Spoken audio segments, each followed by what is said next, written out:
Welcome back. We use herbs to cook, but have you ever wondered what else you can use them to benefit your health?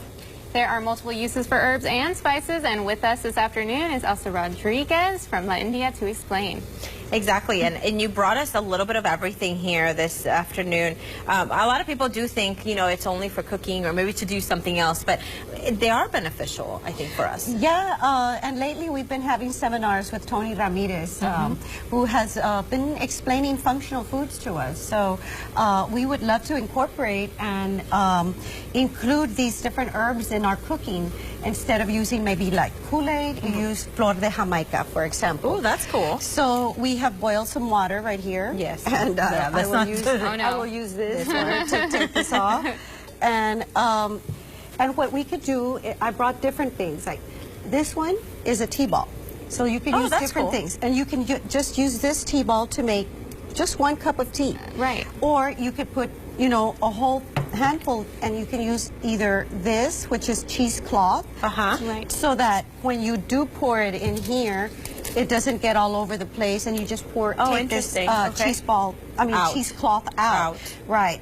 And you could, like with flor de Jamaica also, which is good for fevers, for inflammation, for whenever you're hot, you're working outside, you serve ice cold Jamaica and it'll bring your temperature down. It's kind of like a Gatorade almost, right? Like you're replenishing. It's natural and it's good for so many things, like lowering cholesterol, for your blood sugar, so many things. So you can alternate and you have different options instead of, and you can sweeten it with honey or with piloncillo, with some natural ingredient instead. I was going to ask you because some of these herbs and things, you know, have that weird taste, but you can make it, you know, taste good, right? It's a little better, right? Some of them have an earthy flavor. Some of them are called what they call cordial, where you drink cordial teas, you know, like Jamaica and manzanilla and things like that are cordial teas, you know, chamomile, or even cinnamon tea.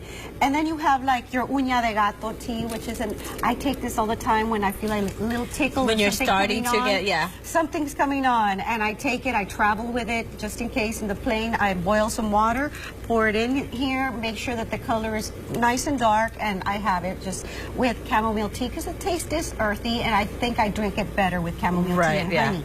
You have to start trying out, I think, of what you like and things like that, It's a trial and error, and you see what works for you, and what we like is that you can use these, like you make a cinnamon tea and you use it in your dough and you make flour with it, and it gives you know, your dough or gluten-free, whatever it is, so it gives your dough a flavor, so you don't you can kind of change it up too. Yes, yeah, you change up everything to a healthier option, what, like I said, Tony says functional. And we have these books that can give you what they're for, and it has it by symptom and by alphabetical order in English and in Spanish. Yeah, absolutely. And it's not just about drinking it in tea. You can also use it in your food. It really depends on what you're making. Exactly. You can be creative with your children. They don't even know that they're having something healthy for themselves. You're making a Jamaica popsicle, for example. Yeah, they wouldn't even know the difference. I've never heard of that. Red, and it looks like Kool-Aid, and you know, and you could just pour it in here like this, and then, or like right now the water's just boiled. You don't boil everything. Everybody thinks you boil everything. Like cinnamon,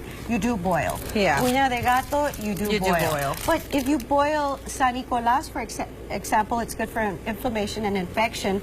You'll boil out all the benefits. It's a tender leaf. You don't boil it. So you don't boil that out. You steep it, and then you put it. This is San Nicolas right here. So what you do is that's like your own little tea bag. Yeah, right, exactly. And so you can make your own little tea bag, or you can use things like this. All right. So again, thank you, Elsa, for giving us this amazing, you know, a little bit of a class of all these things. Again, La India Packing Company, they're located at 1520 Marsella Street. Their phone number is right there on your screen. We'll be right back.